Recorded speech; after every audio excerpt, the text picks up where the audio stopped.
नमस्कार. मी विकास मोतीराम कोळी. आपलं स्वागत आहे भूमिपुत्र स्पीक्सच्या या पहिल्या भागात.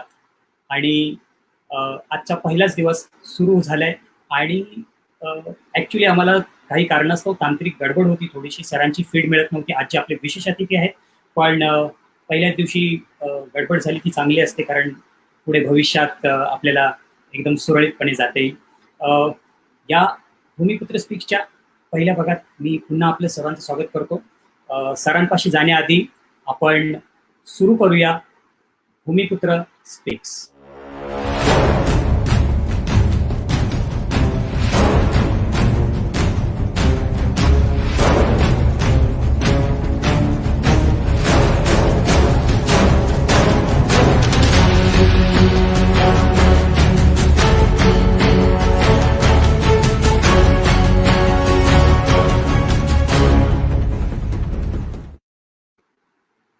नमस्कार. पुन्हा एकदा आपलं सर्वांचं स्वागत आहे भूमिपुत्र स्पीक्सच्या या पहिल्या भागात.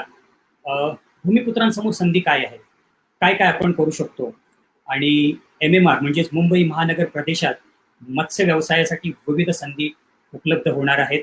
मत्स्य संपदा अनाउन्समेंट झालं आहे आणि त्याबद्दल आपल्याला माहिती सांगण्यासाठी आज एक अशी व्यक्ती आपल्यासमोर आपल्या बरोबर आलेली आहे.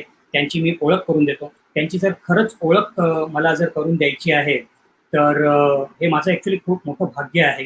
पण ते जे आहेत त्यांची जर मी ओळख करत असलो तर ते माझ्याकडे खूप पेपर आहेत त्यांच्याबद्दलचे, पण त्यांची माहिती जर देत बसलो तर 30 मिनिटं निघून जातील. म्हणून मी त्यांच्याबद्दल थोडंसं ॲड करतो. आजचे आपले पहिले विशेष अतिथी आहेत डॉक्टर शेखर एन ओझा. सर नमस्कार, आपका बहुत बहुत स्वागत है भूमिपुत्र स्पीक्स में.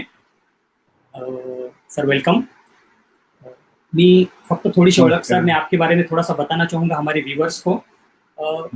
डॉक्टर ओझा, धन्यवाद. डॉक्टर ओझा यांनी ग्रॅज्युएशन केले बनारस हिंदू युनिव्हर्सिटी मधून ॲग्रिकल्चर विषयात. पोस्ट ग्रॅज्युएशन केले MSc आणि PhD त्यांची दिल्ली ICR मधून.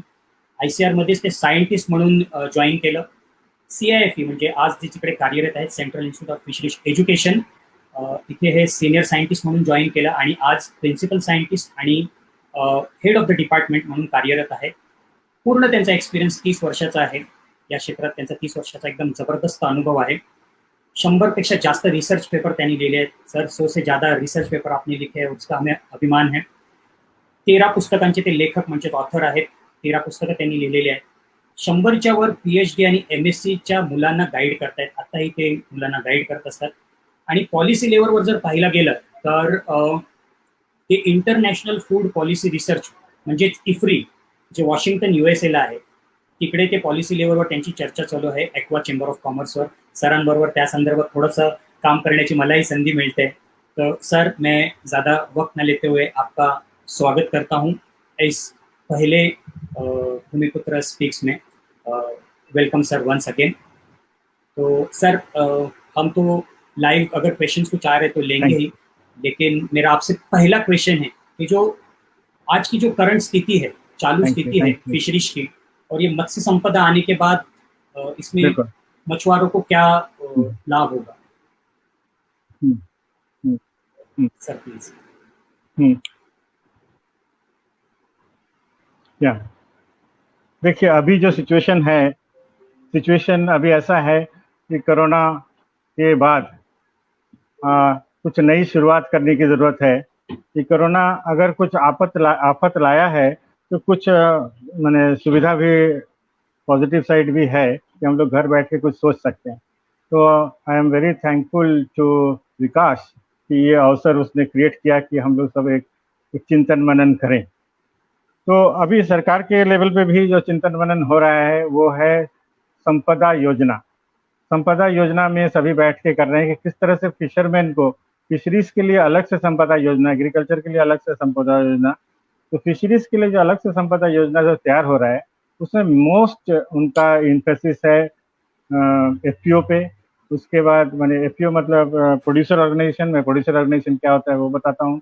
उसके बाद दूसरा जो एम्फेसिस है इंफ्रास्ट्रक्चर, क्योंकि फिशरीज चाहे एग्रीकल्चर हो, उनका जो इंफ्रास्ट्रक्चर है, रोड, जेट्टी, ये सब अगर और मजबूत कर दिया जाए तो केवल हमारे फिशरमैन को फायदा नहीं भी होगा, प्लस इंटरनेशनल लेवल पे भी काफ़ी एक्सपोर्ट वगैरह का बढ़ने का चांसेस है, क्योंकि जो भी फिश नुकसान हो रहा है वो इंफ्रास्ट्रक्चर की वजह से बहुत मेजर नुकसान हो रहा है। तो ये दो चीज़ पे बात हो रहा है। अगर ये दोनों चीज़ को हमको आगे बढ़ाना है तो फिर हमको क्या करना है, दैट इज मोस्ट इम्पॉर्टेंट। सरकार अपना करके निकल जाएगी, करके निकल जाने के बाद अगर हम मजबूत नहीं हुए तो फायदा कोई और लेके जाएगा। शहर में बहुत उद्यमी है या विदेशों में बहुत उद्यमी है, वो इस फायदा को लेके चले जाएंगे और हम पीछे रह जाएंगे। ये डिस्कशन का यही हम चाहते हैं कि हमको एज ए फिशरमैन क्या करना है, वो हमको अगर हमको समझ में आ जाए तो अभी से हम लोग कुछ काम स्टार्ट कर देते हैं। यही लॉकडाउन के टाइम में कुछ काम स्टार्ट कर देते हैं। मैं आपके लिए एक असाइनमेंट भी लेके आया हूँ ताकि लॉकडाउन पीरियड में कुछ हम लोग शुरू कर दें, ताकि ऐसा ना हो कि जब उनका इंफ्रास्ट्रक्चर बनेगा तब तक शहर के कुछ लोग आ जाएंगे, वो एंटरप्रेन्योरशिप ले लेंगे, प्रोसेसिंग ले लेंगे, कुछ भी ले लेंगे, फिशरीज का ले लेंगे, कुछ भी ले लेंगे और हम पीछे रह जाएंगे। तो ये डिस्कशन का मेन मकसद यही है कि हमको व्हाट वी शुड डू, अभी तुरंत हम लोग क्या करें, कल से क्या स्टार्ट कर दें। तो वो इश्यू को लेके हम आपके सामने आए हैं ताकि हम लोग कुछ असाइनमेंट्स वगैरह स्टार्ट करके हर गांव में कुछ ना कुछ एक्टिविटी स्टार्ट करते हैं। ये हमारा मेन मकसद है। विकास, धन्यवाद सर। विकास, धन्यवाद। If you so want me, I can tell you कि हम लोग इसके अलावा भी अभी international food policy research institute के साथ मिलकर ये चाहते हैं कि हमारे जो फिशरमैन कम्युनिटी है, एक्वाकल्चर कम्युनिटी है, ये नेशनल लेवल पे एक यूनाइटेड फोरम तैयार करे, ताकि हमारा उसका अधिकतर नाम चैम्बर ऑफ कॉमर्स ही लोग रखते हैं। विकास ने भी चैम्बर ऑफ कॉमर्स के लिए प्रयास किया, इसलिए हमारा विकास के साथ काफ़ी घनिष्ठ संबंध हो गया है। तो ये चैम्बर ऑफ कॉमर्स अगर हम नेशनल लेवल पे करें तो हर चैम्बर की सुनवाई होती है और हर साल सुनवाई होती है, हर बजट में सुनवाई होती है। तो संभव अगर हम लोग एक चैम्बर खड़ा कर पाए, एक्वा चैम्बर ऑफ कॉमर्स, तो हमारा हर बजट में एक सुनवाई होगा कि आप क्या चाहते हैं। तो हम हर डिस्ट्रिक्ट से कलेक्ट करके, इंफॉर्मेशन कलेक्ट करके गवर्नमेंट को दे सकते हैं कि हमको इस पॉइंट पे ऐसा चाहिए, इस पॉइंट पे ऐसा चाहिए। तो एंटायर प्लानिंग जो है वो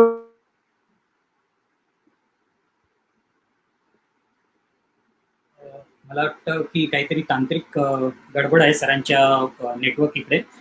तर सरांचं हेच म्हणणं होतं की जर आपण आता लॉकडाऊनचा जर फायदा घेतला आणि जर घरी आता सध्या आपण काही लोक बंदिस्त आहोत, काही जे गव्हर्नमेंट किंवा आपले जे ऍक्टिव्ह कार्यकर्ते आहेत ते देशासाठी करोनाच्या याच्यासाठी ते लढत आहेत, ते कार्य करत आहेत, पण आपण जर घरात आहोत तर मला असं वाटतं की आपण त्याच्यात ऍड झालं पाहिजे.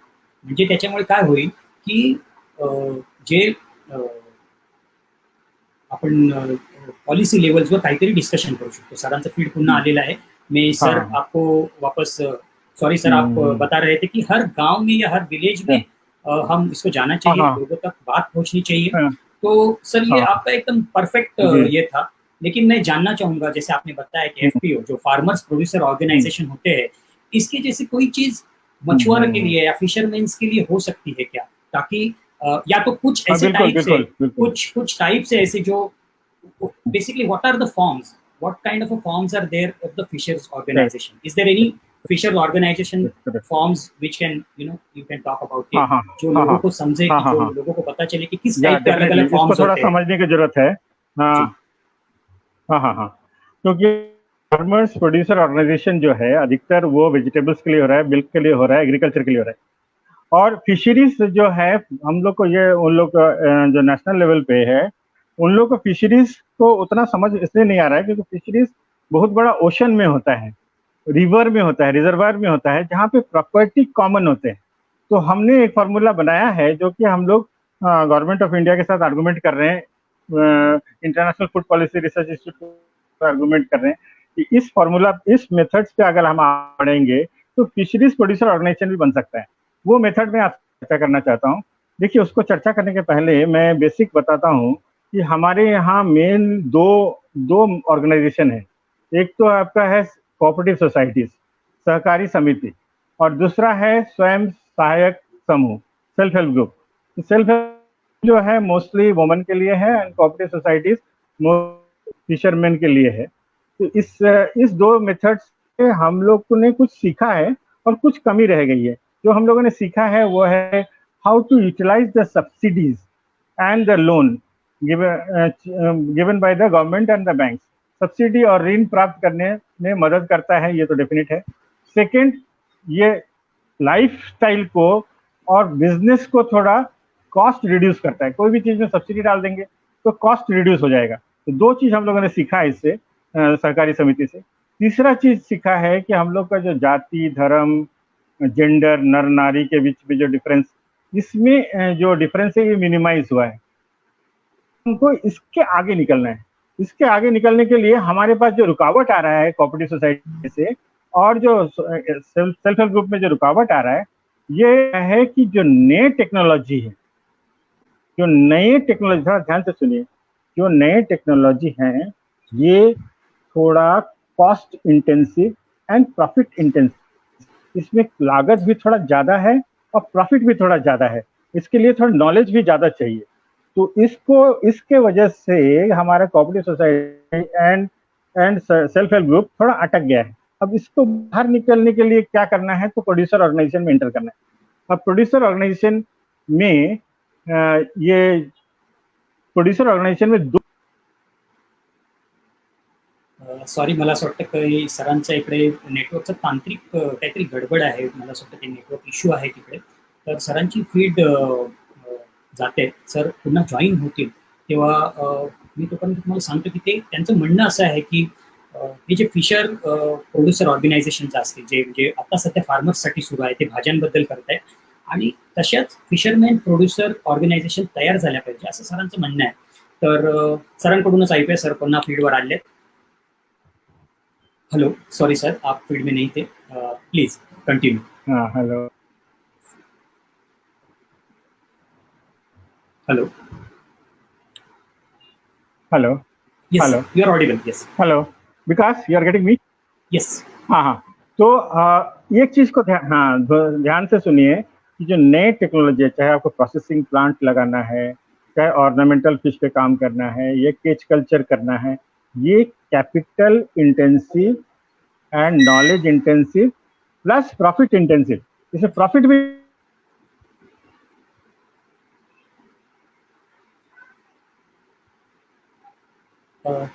सर जसं सांगताय की हे जे फार्मर्स प्रोड्युसर ऑर्गनायझेशन आहे, त्या जशा प्रॉफिट इंटेन्सिव्ह असतात त्याची लागत, त्याच्यात जे भांडवल टाकलं जाईल किंवा त्याच्यात ज्याही गोष्टी, त्याचा खर्चही जास्त असणार आहे आणि तो खर्च जर जास्त आहे तर लागत जास्त लागणार आणि तसं सो ऑन. तर त्या गोष्टी वाढत जातील आणि ते मला असं वाटतं करावं लागणार. आज तुम्ही जर फार्मर्स प्रोड्युसर ऑर्गनायझेशन बद्दल जर तुम्ही वाचाल तर हे सेम कार्य करतं बचत गटांसारखं. 10 बचत गट बोलण्यापेक्षा जर पूर्वी कोऑपरेटिव्ह सोसायटी जशा फॉर्म झाल्या असतील त्याचं हे बेसिक स्वरूप आहे. पण नाबार्ड सारख्या ज्या संस्था आहेत त्यातल्या एका सीईओला म्हणजे त्या पूर्ण त्या ग्रुप जे चालवणारे असतील त्यांना 3 वर्षासाठी स्वयंपूर्ण होण्यासाठी सरकार पगार देणार आहे एका माणसाला त्याच्यातल्या, जेणेकरून हे जे फिश फार्मर्स प्रोड्युसर ऑर्गनायझेशन असतात ते व्यवस्थितरित्या काम करू शकतात. सरांच्या आमचा डिबेट किंवा डिस्कशन ह्याच बाबतीत होत आहे किंवा आम्ही जेव्हाही भेटतो तेव्हा आम्ही त्यांना तेच सांगतो की जसं फार्मर्स प्रोड्युसर ऑर्गनायझेशन काम करतात आणि त्यांना नाबार्ड सारखी एखादी एजन्सी जर एखाद्या सीईओला पगार देऊ शकते तर असं फिशरी क्षेत्रात का होऊ शकत नाही. तर त्याच्यावर तुम्ही जर फेब्रुवारी मधलं निर्मला सीतारामनचं जे फायनान्स मिनिस्टर आहेत त्यांनी जेव्हा सांगितलं की ते 500 अशा फिशरीज प्रोड्युसर ऑर्गनायझेशन सुरुवात करणार आहेत, जेणेकरून त्या नवीन सुरुवात होणाऱ्या फिशरीजच्या ज्या ह्या गोष्टी असतील नवीन, त्यांना सेम फार्मर्स प्रोड्युसर ऑर्गनायझेशनमध्ये ॲड केलं जाईल. तर असे काही हे आहे जे फार्मर्स ऑर्गनायझेशन ज्यांनी सांगितलं ते आपल्याला जर ॲड करता आलं तर आपण त्याच्यावर जरूर हे करूया. सर पुन्हा फील्डमध्ये आलेले आहेत, मी त्यांना घेतो. Welcome sir again. शायद आपके यहाँ नेटवर्क जा रहा है बट उतनी इसमें आ रहा है तो प्लीज हम कंटिन्यू करेंगे आपसे. या यस यस, तो ये पॉइंट क्लियर हो गया ना. It is knowledge intensive, capital intensive and profit intensive. ये दिस पॉइंट विकास थोड़ा क्लियर करो. Capital intensive and profit intensive, profit also, high profit high capital. अब इसको कैसे लागू करना है फिशरीज में, उसके लिए हमको 4 ऑब्जेक्टिव्स पे काम करना है. अगर हमको फिशरीज में लागू करना है इसको इन लोगों ने एग्रीकल्चर में लागू किया है, लाइफ स्टॉक में, एनिमल्स में लागू किया है, और फिशरीज में कॉमन रिसोर्स में अगर लागू करना है तो हमको 4 ऑब्जेक्टिव्स पे हाईलाइट करना है। ये this we want to convince the planning commission और नीति आयोग और international food policy research institute. ये 4 ऑब्जेक्टिव क्या है? पहला ऑब्जेक्टिव है कि alternative business. First is alternative business. First objective आप लोग लिख लो, alternative business. Cage culture, pen culture, जितने ऑल्टरनेटिव बिजनेस है, ये ऑल्टरनेटिव बिजनेस पे हमको एम्फेसाइज करना है और इसको हमको कंपनी के लेवल पे लेके जाना है। सेकेंड इज हमारा जो ऑलरेडी जो बिजनेस चल रहा है मछली पकड़ने का, उसको सस्टेनेबल करना है। तो सस्टेनेबल इसलिए नहीं है क्योंकि हमारे पास दूसरा बिजनेस नहीं, तो सारे लोग उसी में घुस रहे हैं। 1000 साल अगर आप एक ही बिजनेस में घुसेंगे तो वो बिजनेस ऑलमोस्ट सैचुरेट हो जाता है। गॉट इट ना? So that becomes that comes to saturation level.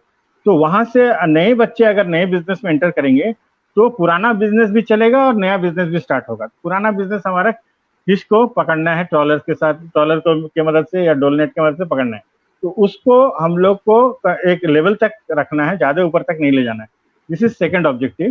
Third objective is हमारे गवर्नमेंट के जितने स्कीम्स हैं उसको पब्लिसाइज एंड पॉपुलराइज करना है ताकि मैक्सिमम फिशरमैन को उस स्कीम के माध्यम से फायदा हो। This is the third objective.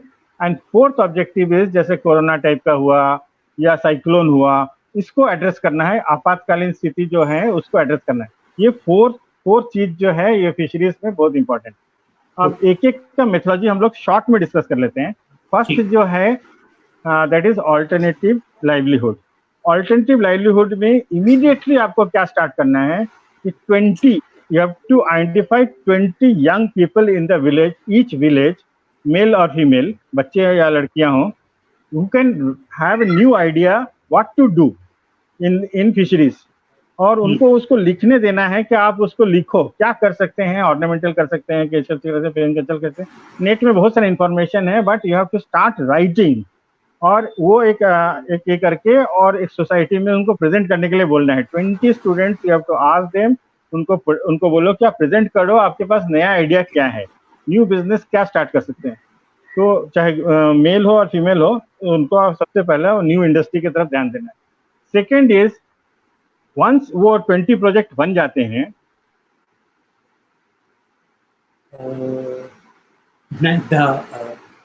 मला वाईट वाटतंय की ॲक्च्युली एवढी चांगली माहिती देतात सर, पण त्यांच्याकडे नेटवर्कचा इश्यू आहे। तर जसं सरांनी सांगितलं की अल्टरनेटिव्ह जे हे आहे बिझनेस आहे ते आपण बघितलं पाहिजे। आपत्कालीन जे प्रॉब्लेम होतात जे आपण फोरसी नाही करू शकत, की अशा काही गोष्टी ज्या आपण आपल्याला माहीत नाही पडत की सायक्लोन येणार आहे, आपल्याला लगेच माहीत नसतं, किंवा आता ही जी करोनाची जी सिच्युएशन सुरू आहे त्यात कसं उभं राहायचं, किंवा एखादा सस्टेनेबल बिझनेस म्हणजे एखादा आपण जे आता रेग्युलर पारंपरिक जे व्यवसाय करतो त्याच्या व्यतिरिक्त आपण काय केलं पाहिजे त्या संदर्भातली सर माहिती देत होते आणि ते त्यांची फील्ड गेली। मला असं वाटतं ते अल्टरनेटिव्ह जे सांगतायत त्यांचं म्हणणं असं आहे की गावातल्या किंवा आपल्या प्रत्येक विभागातल्या एक 10 ते 20 मुलांचा किंवा मुलींचा एक जथ्था ग्रुप तयार करायचा आहे, आणि त्या ग्रुपकडे जर एखाद्या नवीन आयडिया असेल, म्हणजे आयडिया काही असू शकतात की कांदळवनात चिंबोरी हे करा, फिशरीज नवीन ॲक्वाकल्चरमध्ये काहीतरी टाका, तर हे काहीही त्यांच्याकडे काही नव्या आयडिया असतील। खूप वेळा असं होतं की आता काही लोकांनी नवीन फिशचे ॲप सुरू केलेले आहेत, आता करोनामध्ये खूप लोक फिश घरी पोहोचवत आहेत। तर अशा ज्या काही आयडियाज आहेत यूथकडे, नव्या ज्या आयडिया आहेत त्या घेतल्या पाहिजे, आणि तशा प्रकारे तर सर पुन्हा एकदा फील्डमध्ये आलेत, मी त्यांना ऍड करतो। सर सॉरी बोलिए। हाँ, नाउ अगर 4-5 लोगों का आइडिया बहुत अच्छा मैच्योर कर गया तो बहुत मेहनत का काम है, लेकिन ये लॉकडाउन पीरियड में पॉसिबल है। तो 4-5 आउट ऑफ 20 4-5 लोगों का अगर कर गया तो वो गांव में बहुत अच्छा काम चलेगा। I can understand. अब ये 4-5 या 10 लोग जो भी जिनका सक्सेसफुली हो गया, let us call them Sagar Mitra, because Sagar Mitra करने से फायदा हमको क्या है कि सागर मित्रा पे ऑलरेडी एक प्रोजेक्ट आने वाला है। तो वो प्रोजेक्ट का रूप कैसा होगा अभी तक डिस्कस नहीं हुआ, लेकिन बजट में already it has been approved कि सागर मित्रा। तो let us call those boys and girls as Sagar Mitra. और नाउ सागर मित्रा को और भी काम देना है। जो सेकंड वर्क, ये तो प्रोजेक्ट को लेके आगे बढ़ना है, पहला वर्क। सेकंड, उससे अगर किसी का प्रोजेक्ट सक्सेसफुल हुआ तो बहुत जॉब क्रिएट हो जाएगा गांव के अंदर। सेकंड वर्क है कि एग्जिस्टिंग फिशरीज में वही सागर मित्रा को बोलना है कि एग्जिस्टिंग फिशरीज को नियंत्रित करने के लिए। तो एग्जिस्टिंग फिशरीज को कैसे नियंत्रित करेगा? तो जो जैसे आप ट्रेडिशनल ऑक्यूपेशन है, इसको नियंत्रित करने के लिए हमारे ट्रेडिशनल जो गवर्नमेंट ऑफ इंडिया के रूल्स एंड रेगुलेशन है कि हमें ban season, ban equipment, ban area, इसमें उनको निगरानी करना है, लोगों को समझाना है कि ये सब बैन एरिया है, प्लीज इसको मत कीजिए। अगर हर महीने कंसर्न्ड ऑफिसर को रिपोर्टिंग भी करना है कि हमको इतना सक्सेस मिला। तो ये बैन जितने हैं, बैन सीजन, बैन इक्विपमेंट और बैन एरिया, इस पे कंटिन्यूसली उनको निगरानी रखना है और फिशरमैन को समझाते रहना है, प्लीज इसको मत कीजिए। This is one method. Second method is Sagar Mitra should also जो लोगों को, फिशरमैन को रिक्वेस्ट करना, ये सब तो बता दिया। देन डिफरेंट प्रोग्राम्स, गवर्नमेंट के डिफरेंट प्रोग्राम्स है, उसके ऊपर नोट्स बनाना, लोगों को बताना कि गवर्नमेंट का ये प्रोग्राम है, ये हाउसिंग का ये है, इनकम, मतलब डिफरेंट प्रोग्राम्स है, गवर्नमेंट के सैकड़ों प्रोग्राम्स है। तो सागर मित्रा इस पे छोटा छोटा नोट्स बना के सर्कुलेट करना है। तो ये अगर जो लोग इस बैन सीजन को नहीं मान रहे हैं, उनको थोड़ा सा बताना है कि आप ऐसे करोगे तो फिर आपके लिए आपको मदद नहीं कर सकते। दोनों को, डेवलपमेंट प्रोग्राम्स को भी उनके साथ लिंकअप करना है। ये 2 point in addition to projects, ये 2 पॉइंट करना है सागर मित्रा को। थर्ड पॉइंट मैं बताता हूँ कि कंजर्वेशन ऑफ रिसोर्सेज। अब रिसोर्स कंजर्वेशन के लिए हमारे पास 2 मुख्य पॉइंट है। जो आपका समुद्र के रिसोर्स है, उसमें जो नुकसान हो रहा है, 2 मेन इश्यू है उसमें। पहला आपका डिस्ट्रक्शन ऑफ ब्रीडिंग ग्राउंड और दूसरा है पोल्यूशन। तो ये डिस्ट्रक्शन ऑफ ब्रीडिंग ग्राउंड को आइडेंटिफाई करना सागर मित्रा का काम है। और जैसे आपको ब्रीडिंग ग्राउंड आइडेंटिफाई हो गया फिशरमैन के साथ मिलके, तो उनको कोशिश करना है घेरा लगा देने के लिए, एक घेरा लगा के उसमें टूरिज्म को आगे बढ़ाने के लिए, कि बच्चा लोग को ले जाके दिखाना कि कैसे टूरिज्म, कैसे फिशरीज, कैसे अंडा देता है, क्या देखता है, वो सब उस इंडस्ट्री को आगे बढ़ाना है। क्योंकि आप घेरा लगाएंगे तो उसके लिए पैसा खर्चा होगा, तो पैसा कहाँ से आएगा? तो कोशिश करना है टूरिज्म से पैसा निकलने का। और सेकेंड इज आपको सागर मित्रा जो है वो पोल्यूशन का, जहां जहां पोल्यूशन है वो पोल्यूशन का रिपोर्ट्स बना के, पोल्यूशन कंट्रोल बोर्ड है और पोल्यूशन ट्रिब्यूनल है, वहां जाके उनको बताना है कि ये सब पोल्यूशन हो रहा है, और एप्लीकेशन डालना है, प्रेशर जनरेट करना है। जब तक हमारे तरफ से प्रेशर नहीं होगा, ऊपर तरफ से एक हाथ से ताली नहीं बजता है। गवर्नमेंट अपना प्रेशर जनरेट करता है, हम लोग भी प्रेशर जनरेट करते हैं, दोनों हाथ से ताली बजते हैं। तो ये पोल्यूशन पे इस तरह से एक्शन सागर मित्रा को लेना है। और जो ब्रीडिंग ग्राउंड्स है उस पे टूरिज्म सेंटर का कोशिश करना है डेवलप करने का, और उसको घेरा लगाना है ताकि फिशरमैन उधर ज्यादा एंटर ना करे, तो आपका ब्रीडिंग चलता रहे। ये 2 है जो आपको कंजर्वेशन के लिए। तीसरा लास्ट इश्यू जो है, that is emergencies, relief measures during emergency. अब अचानक कोस्टल एरिया में कुछ ना कुछ तो प्रॉब्लम आता रहता है, जैसे साइक्लोन आता रहता है। अभी तो मैंने कोरोना है तो पूरा वर्ल्ड ही परेशान है। तो ये इमरजेंसीज में गवर्नमेंट के बहुत सारे स्कीम्स आते रहते हैं, ये स्कीम्स एंड एडवाइजरीज आते रहते हैं। ये सागर मित्रा घर घर जाके एडवाइजरीज को बांटना है। तो अगर एडवाइजरीज के बारे में लोगों को बताना है, और सबसे इम्पोर्टेंट है मॉक ड्रिल कराना है, उनको ड्रिल कराना है कि महीने में एक बार सबको बुला के ड्रिल करा देना है। इस तरह के सामाजिक कार्यक्रम को भी अगर सागर मित्रा लेगा तो उससे उसको फायदा क्या होगा? उसका इंडस्ट्री और स्ट्रांग हो जाएगा। अगर उसका कोई इंडस्ट्री चल रहा है तो उसका एक सोशल इम्पैक्ट पड़ेगा, तो अच्छे लोग उसके इंडस्ट्री में आएंगे, तो डेफिनेटली उसका इंडस्ट्री और मजबूत होता जाएगा। ये तीनों चारों ऑब्जेक्टिव को साथ लेके अगर सागर मित्रा चलता है तो मेरे ख्याल से पूरा इंडिया में नहीं, पूरे वर्ल्ड में फिशरीज जो फिशरीज के प्रोड्यूसर ऑर्गेनाइजेशन बना सकते हैं। प्रोड्यूसर ऑर्गेनाइजेशन में हम लोग पीछे हो जाएंगे तो यूरोप ऑलरेडी प्रोड्यूसर ऑर्गेनाइजेशन बना लिया है, फिशरीज में बना लिया है। तो हम लोग अगर पीछे हो जाएंगे तो बड़ा ठीक नहीं रहेगा, और बाहर के लोग, शहर के लोग घुस जाएंगे, वो लोग फिशरीज में प्रोड्यूसर ऑर्गेनाइजेशन बना लेंगे। तो इसलिए हम लोग को ये तैयारी जरूर करना है इस लॉकडाउन पीरियड में। विकास, थँक्यू सर, इतना इन्फॉर्मेशन आपने बताया. मी तुम्हाला सांगू इच्छितो की सरांनी जे सांगितलेलं आहे की सागर मित्र बनवणं, जे 20 किंवा 10 लोकांचा ग्रुप यांनी विविध कामं केली, तर फिशरीज क्षेत्रामध्ये भरपूर चेंजेस येऊ शकतात. जसं सरांनी सांगितलं की तुम्ही जर गावाकडे म्हणजे जिकडे शेत आहेत तिकडे बघितलं असेल तर ॲग्रो टुरिझम नावाचा एक प्रकार असतो. म्हणजे गाईचं दूध काढणं, ते डोंगरावर जाणं, नदीत पोहणं, हे सगळे गावाकडचे प्रकार असतात. तसेच एखादा प्रकार जर आपल्या समुद्रावर जिकडे बिडिंग म्हणजे जिकडे आपला लिलाव होतो मच्छीचा, तिकडे जर आपल्यातली काही मुलं करू शकली, की ज्यांना काही लोकांना उत्सुकता असते की मासे कसे येतात, ट्रॉलर मधून कसे उतरवतात, त्याचा लिलाव कसा होतो, हे जर दाखवण्याची टुरिझम म्हणून त्याला बघितलं आणि तेच शेवटी भाकरी आणि मच्छी जर तळून आपल्या घरची जसं झणझणीत आपल्याकडे बनवलं जातं, ते जर आपण त्यांना जर जेवू घातलं तर टुरिझमचाही विकास होऊ शकतो आणि त्याच्यातून एक प्रकारचं इन्कम जनरेट होऊ शकतं. सरांनी आपल्याला ही माहिती सांगितली.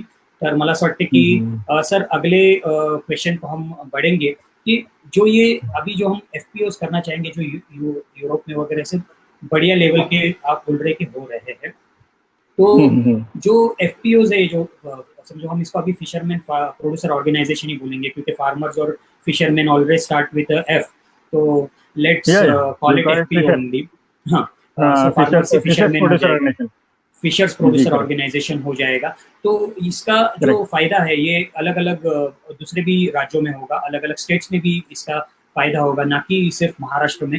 तो मुझे बताइए कि जो अगर ऐसा कोई नेशनल लेवल का प्लेटफॉर्म जो बन सकता है क्या, या ऐसा कोई नेशनल लेवल का बिजनेस प्लेटफॉर्म फिशरीज और एक्वाकल्चर या जो भी अभी मैरीकल्चर एक्वाकल्चर जो चल रहा है, तो is there any platform for this kind of thing, like there are a lot of platforms are currently available for different industry. अलग अलग उद्योगों के लिए एक नेशनल प्लेटफॉर्म होता है.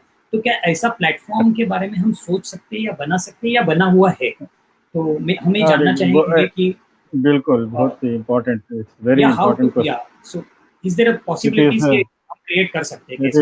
It is a very very important pertinent question. आपने एकदम दिल में टच किया है. You have hit the nail on the head. क्योंकि नेशनल प्लेटफॉर्म अगर नहीं होता है, जैसे फिक्की है, ये सब आम लोगों को पता नहीं है. आपको पता होगा लेकिन आम लोगों को भी थोड़ा बता दीजिए. फिक्की है, इस तरह का नेशनल प्लेटफॉर्म होना इसलिए जरूरी है. फिशरीज में नेशनल प्लेटफॉर्म नहीं है. एक आध कोशिश लोगों ने एग्रीकल्चर में किया है, एग्रीकल्चर में अभी भी कोशिश चालू है, और फिशरीज में भी लोगों ने ट्राई किया है. लेकिन चूंकि कनेक्शन नीचे से ऊपर तक नहीं है, तो एक आवाज़, एक कंसोलिडेटेड आवाज़ बन के नहीं आता है. तो अगर हम लोग एक्वा चैम्बर ऑफ कॉमर्स, जिसके अंदर की आपका मरीन चैम्बर ऑफ कॉमर्स भी रहे, एक्वाकल्चर चैम्बर ऑफ कॉमर्स भी रहे, इस तरह के लोगों से, हम सभी लोगों से हम लोग बात कर रहे हैं कि एक प्लेटफॉर्म बनाते हैं. प्लेटफॉर्म बना के हम लोग let us talk to the finance minister every year कि सर हम लोग को, मैडम या सर हम लोग को ऐसा ऐसा चाहिए, हम लोग को झींगा में ऐसा चाहिए, इसमें ऐसा चाहिए, so that they get A clear picture कि हमको केज कल्चर में इतना चाहिए, हमको इसमें जेट्टी में इतना चाहिए. They get A clear picture from the fisherman नीचे से लेके ऊपर तक कि सर हमको यहाँ पे ये जेट्टी में ऐसा चाहिए, यहाँ पे ये, वहाँ पे ऐसा चाहिए, यहाँ पे इस तरह का बोर्ड चाहिए, डीप सी में ऐसा चाहिए. So they are getting information from bureaucrat, but from the fisherman community जो इन्फॉर्मेशन डायरेक्ट है वो भी अगर मिल जाएगा तो the confidence level for the policy maker will increase. And the policy maker, they are more reliable, they are more dependent on the fishermen or farmers because they are the vote bank. तो उनको deny करना थोड़ा मुश्किल हो जाता है, provided they are united. तो deny करना मुश्किल हो जाता है कि that represents people and it is a democratic country. We the people of India, it is a democratic country. तो अगर हम लोग पीपल का बात नहीं सुनेंगे तो वही तो हमको गद्दी में बैठाते हैं. ब्यूरोक्रेट्स तो गद्दी में नहीं बैठाते हैं. तो ब्यूरोक्रेट्स को नेग्लेक्ट कर सकते हैं, पीपल को नेग्लेक्ट करना मुश्किल है, प्रोवाइडेड दे आर यूनाइटेड.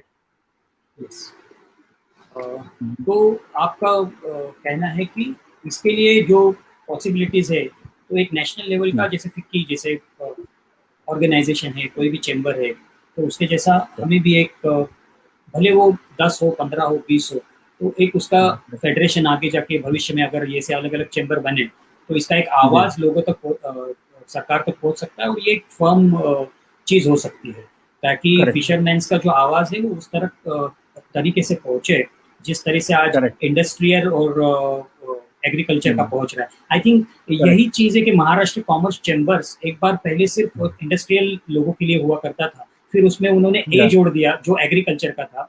तो ऐसे काफी चैम्बर्स है जिन्होंने, जैसे फिक्की ने भी एग्रीकल्चर को ऐड कर दिया, आईएमसी ने भी ऐड कर दिया. तो शायद हमें अभी ये देखने की जरूरत है कि आने वाले टाइम में हम बाकी चेंबर में या खुद के अपने चेंबर हो जहाँ पे पूरा फोकस फिशरी सेक्टर पे हो। ठीक है सर, Correct. एक लास्ट क्वेश्चन आपसे जानना चाहूंगा। आपने जो Yes. FPO fishers producer organisation के बारे में बताया, अभी अलग अलग राज्यों में कोऑपरेटिव सोसाइटी होती है, जैसे महाराष्ट्र में फिशरीज रिलेटेड कोऑपरेटिव सोसाइटी होती है, तो इसमें क्या डिफरेंस रहेगा और how it can be better और how it can change the lifestyle of a local fisherman की जिंदगी में ये क्या चेंजेस ला सकते हैं अगर जो ये FPO जो बनेंगे इससे आम फिशरमैन की जिंदगी में क्या चेंजेस आ सकते हैं? तो ये मेरा आखिरी सवाल है, हम जाने से पहले आपसे जानना चाहेंगे सर। करेक्ट। देखिए, cooperative societies and self help group, ये जो है इसका कंट्रीब्यूशन मोस्टली है कि गवर्नमेंट स्कीम्स को कैसे लोगों तक पहुंचाएं। तो that is more equity driven. Equity driven लोगों तक कैसे मैक्सिमम फायदा पहुंचे। लेकिन इसमें बिजनेस का जो कंसेप्ट है, जैसे मान लीजिए कोई कोऑपरेटिव सोसाइटी है, उसके पास 10 करोड़ रुपया है, 10 करोड़ रुपया लेके क्या करेगा वो? It doesn't have an idea कि इसमें प्रोसेसिंग प्लांट लगेगा। 20 करोड़ है, किसी कोऑपरेटिव सोसाइटी में 100 करोड़ है, तो 100 करोड़ का वो क्या करेगा? That they do not have an idea. तो उस चीज को लाने के लिए लोगों ने क्या किया है, कंपनी पीपल हैव आइडिया, ये कंपनी कितना अच्छा अच्छा काम करती है, कंप्यूटर तक बनाती है, रॉकेट भी बनाना शुरू कर रही है। तो that organisation gives a possibility to the people, जो मेंबर्स ऑफ द ऑर्गेनाइजेशन। लेकिन कोऑपरेटिव सोसाइटी में वो पॉसिबिलिटी दिखता नहीं है, खाली पैसा इकट्ठा करके रख दो। उस पैसे का आप क्या करेंगे, कैसे करेंगे, हाउ टू मल्टीप्लाई इट, उससे बस कर देंगे, ट्रक कर देंगे, तो छोटा मोटा चीज कर पाते हैं, बड़ा बड़ा प्रोसेसिंग प्लांट नहीं बना पाते हैं पैसा रहने के बावजूद भी। तो what is lacking is knowledge intensive work है, और कैपिटल इंटेंसिव है, और प्रॉफिट इंटेंसिव है। तो इसके लिए आपको नॉलेजेबल आदमी चाहिए। तो यंग आदमी जो नॉलेज, वो ग्रुप तैयार करना है, who can start industries. Plastic, जितने प्लास्टिक्स हैं ओशन में मिलते हैं, वो प्लास्टिक्स के कुछ प्रोडक्ट बन सकते हैं। बहुत सारे मेडिसिन मिलते हैं ओशन में, उस फिश से भी बहुत सारे मेडिसिन बनते हैं, सुचर्स बनते हैं। तो वो फैक्ट्री स्टार्ट कर सकते हैं क्या फिशरीज में? ऑर्नामेंटल फिश का फैक्ट्री स्टार्ट कर सकते हैं, मैंने बहुत सारा फीड इंडस्ट्री स्टार्ट कर सकते हैं क्या? तो ऑल दोज मेनी पॉसिबिलिटीज, एक दो जो बने हैं तो अच्छे बने हैं, और भी बहुत सारे पॉसिबिलिटीज ओशन में बन सकते हैं। तो उस पे ड्राफ्ट तैयार करना, लोगों से, एक्सपर्ट से बात करके ड्राफ्ट पे एनरिच करना, this work is not going on in the cooperative societies. Second, next is cooperative society थोड़ा पॉलिटिक्स में आ गया है, तो वो एक प्रॉब्लम शुरू हो गया। तो ये प्रोड्यूसर ऑर्गेनाइजेशन से उस चीज को ओवरकम करना चाहते हैं। This is what the government wants. So if we have to summarize, FPO versus cooperative is more of like intellectual people have to be there. ज्यादा बुद्धिजीवी वहाँ पे अगर आ जाए, अलग अलग प्रोजेक्ट नए नए जो समुद्र से रिलेटेड हो, अगर वो वहाँ पे कुछ कर सके, तो आई थिंक कोऑपरेटिव का ना तो सिर्फ ना ही इनकम बढ़ने वाला है, और इससे और भी कई चीजें बढ़ेगी, जैसे कि गांव में ही या वो एरिया में ही उसका रोजगार वहाँ पे ही रहेगा। करेक्ट। ये अगर हम इसको अगर नटशेल में देखना चाहेंगे तो शायद FPO वर्सेस कोऑपरेटिव अगर देखने जाए तो यही हो सकता है। कोऑपरेटिव में कंपनी का कंसेप्ट को ऐड किया गया। तो FPO विल बी ROC के जरिए इसको मैनेज किया जाएगा FPOs को, या इट विल बी ROC से? It will be not registered, it will be company act also. उन्हें इसको और भी ओपन कर रहे हैं, कंपनी में रजिस्टर करेंगे, इसमें भी रजिस्टर करेंगे, सब जगह रजिस्टर करेंगे। अल्टीमेटली FPO पे ही एम्फेसिस देंगे, including prime minister will emphasise on FPO, क्योंकि यहीं से बाहर निकलने का रास्ता दिख रहा है। तो ये मत्स्य संपदा में ज्यादा से ज्यादा फोकस FPO पे रहेगा, ये आप कह रहे हैं? तो यस, FPO एंड इंफ्रास्ट्रक्चर में भी अगर FPO इंफ्रास्ट्रक्चर का कॉन्ट्रैक्ट ले लेता है तो the preference will be given to FPO। अगर मान लीजिए जेट्टी का कॉन्ट्रैक्ट FPO ले लेता है तो preference will be given to FPO। This discussion is also going on, क्योंकि बाहर वाला कॉन्ट्रैक्टर तो ले ही लेगा जेट्टी बनाने के लिए, पूरा पैसा उसको प्रॉफिट लेके चला जाएगा। लेकिन अगर कोई बन रहे हैं या कोई भी कल जाके कोल्ड चेन, कोल्ड चेन भी बन रहा है, स्टोरेज सिस्टम बन रहा है, जो भी बनेगा, first preference they will try to give to FPO। So अगर FPO रेडी है या वाटर ट्रांसपोर्ट है, अपने एरिया में जो भी है, जो भी है FPO, जो वर्क है, फर्स्ट प्रेफरेंस ये डिस्कशन चल रहा है कि first preference will try to give FPO. अगर एफपीओ रेडी नहीं है, एफपीओ रेडी कैसे होगा? आज से स्टार्ट करना है, वी हैव टू राइट कि 5 पन्ना 10 पन्ना लिखो जो आइडिया है, उसी आइडिया पे पैसा मिलेगा। क्योंकि पैसा देने के लिए गवर्नमेंट ऑफ इंडिया रेडी है, स्टेट गवर्नमेंट रेडी है, इंटरनेशनल ऑर्गेनाइजेशन रेडी है, लेकिन देगा कहाँ पे if the idea is not correct? जहाँ जिसका आइडिया करेक्ट होगा, चाहे वो इंटरनेशनल ऑर्गेनाइजेशन का आइडिया करेक्ट होगा या आपके शहर में बैठे हुए बिजनेस कंपनीज है, वो अच्छा से प्रोजेक्ट बना के दे देगा तो वहां पे पैसा डाल देगा, या फिशरमैन कम्युनिटी अच्छा से प्रोजेक्ट बना के देगा तो वहां पैसा डाल देगा। So this is basically all this entire activity will be a project driven activity. This is a project driven activity, exactly.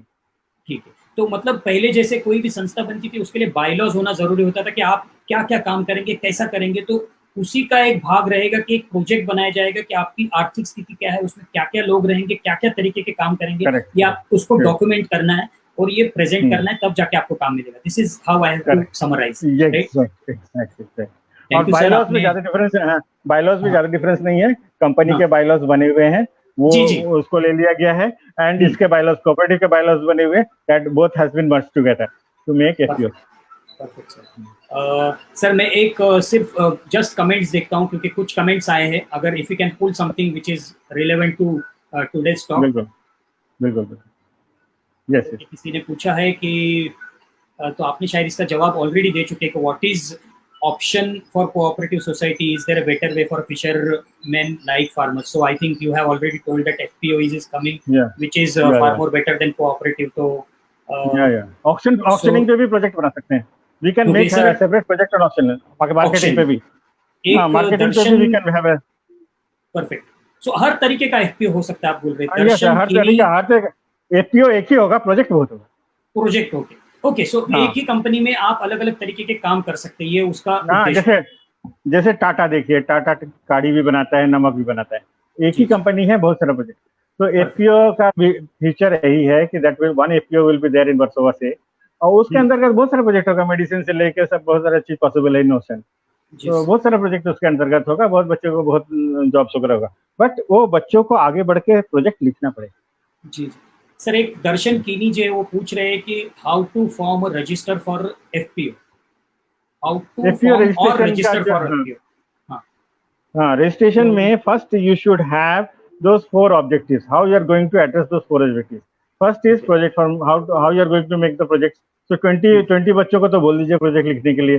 Second, how you are going to address the sustainability, conventional जो business चल रहा है fish catch का, उसको आप sustain कैसे कर रहे हैं। थर्ड इज जो आप ये कर रहे हैं क्या, डिफरेंट प्रोग्राम्स को, गवर्नमेंट प्रोग्राम्स को पॉपुलराइज कैसे कर रहे हैं, गवर्नमेंट के भी चल रहे हैं, प्राइवेट के भी चल रहे हैं, तो how you are going to popularise that programme. Last is disasters के लिए आपके पास क्या स्ट्रेटेजी है।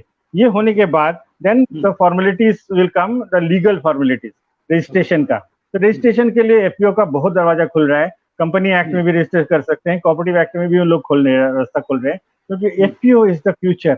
अभी जो पलायन हुआ है लेबर का, उसके बाद और लोग सेंसिटिव हो गए हैं कि एफपीओ के अलावा रास्ता नहीं है। अगर कोरोना इस तरह से 2-3 साल रहा तो शहर में तो कोई नौकरी करना ही नहीं चाहेगा, everybody will like to go to the villages to start their work. तो एफपीओ के जगह और क्या रास्ता बचता है, तो एफपीओ को तो जितना हो सकता है उतना सपोर्ट करो, लॉन्ग रन में यही है। और दिन रात मीटिंग चल रहा है, मैं आई टेल यू, हम लोग को फोन पे आता रहता है मैसेज, तो इसको एफपीओ के अलावा कोई रास्ता नहीं दिख रहा है लॉन्ग टर्म के लिए। थँक्यू सो मच सर, आपने इतना टाइम दिया। सरांच्या बरोबर ऍक्च्युली मजा असते गप्पा मारणं, म्हणजे मीही खूप वेळा त्यांना भेटतो त्यांच्या ऑफिसेसमध्ये, आणि विषय म्हणजे संपणार नाही, म्हणजे आपण जर बोलत बसतो तर रात्रीचे 8 सुद्धा वाजतील, पण लिमिटेशन आहेत, सरांचा वेळ महत्वाचा है। सर आपने ये जो आप आज के दिन आपका जो टाइम दिया है, मैं इसके लिए भूमिपुत्र फाउंडेशन, भूमिपुत्र स्पिक्स की तरफ से आपका तहे दिल से शुक्रिया अदा करता हूँ। कमेंट्स आ रहे हैं लेकिन उसके हम इंडिविजुअल जवाब देंगे। आपको एक कंसोलिडेट मेल भेजूंगा मैं इसके बाद, अगर कुछ सवाल है, कुछ रह गए हमसे, क्योंकि अलग अलग पेजेस है जहाँ से लोग हमसे कनेक्ट होना चाहते हैं। हमारी टीम है, हमारे अलग अलग मेंटर्स है, एडवाइजरी बोर्ड है, तो वो भी कुछ सवाल रहेंगे, तो I will try to draft one mail. एक मेल में मैं उनके सवाल लेके आपको मेल करूंगा, और चाहूंगा कि अगर आप उससे आंसर देंगे तो मैं उनको इंडिविजुअली हम उनको भेज सकेंगे। मैं आपका once again, I thank you so much for joining first edition of Bhumiputra Speaks. Thank you so much. Thank you so much. I want to thank from my side and from my family side, because they are also helping me. So I thank Bhumiputra Yes, sir. from my core of my heart. आप बहुत अच्छा काम कर रहे हैं. And I also thank all the listeners from my side and from the side of my institute, Central Institute of Fisheries Education. और हम लोग अगर मिल के काम करेंगे तो बहुत अच्छा रहेगा. And I pray to God कि आप लोग आगे बढ़ो, इस क्राइसिस से निकल पाए हम लोग. Thank you very much. Thank you so much. Thank you so much, sir. See you soon. मैं आपको मिलते रहूंगा. Stay happy and stay safe at home. Thank you so much, sir. Thank you very much. Thank you so much viewers. तुम्ही पाहिलं सरांनी एकदम उपयुक्त माहिती दिली. जर काही राहिलं असेल तर मला असं वाटतं ह्या ब्रॉडकास्ट नंतर तुम्ही पुन्हा एकदा व्हिडिओ पहा. काही क्वेश्चन्स असतील, काही कमेंट असतील तर आम्हाला जरूर कळवा. आपले जे कमेंट्स आहेत किंवा आपल्याला जर काही व्यवस्थित ड्राफ्ट लिहायचं असेल आमच्यासाठी, तर आपली याच्यासाठी एक सेपरेट ईमेल ID आहे. speaks@bhumiputrafoundation.com वर तुम्ही आम्हाला मेल करू शकता. आपले जे काही प्रश्न आहेत, आमची टेक्निकल टीम, भूमिपुत्र फाउंडेशनचे सर्व स्टेकहोल्डर्स, या आपण जे व्ह्यूज पाहिलं त्यासाठी आम्ही आपले धन्यवाद मानतो. आणि असंच एक जबरदस्त व्यक्तिमत्व आपण उद्या घेऊन येऊ आणि त्यांच्याशी सुद्धा अजून वेगळ्या विषयावर चर्चा करू. तोपर्यंत येऊन राहा, पाहत राहा भूमिपुत्र फाउंडेशन. आणि मी विकास कोळी आपली आज रजा घेतो. करोनाच्या या प्रादुर्भावात कृपया बाहेर जाऊ नका, घरी राहा. Stay at home, stay happy. Thank you so much.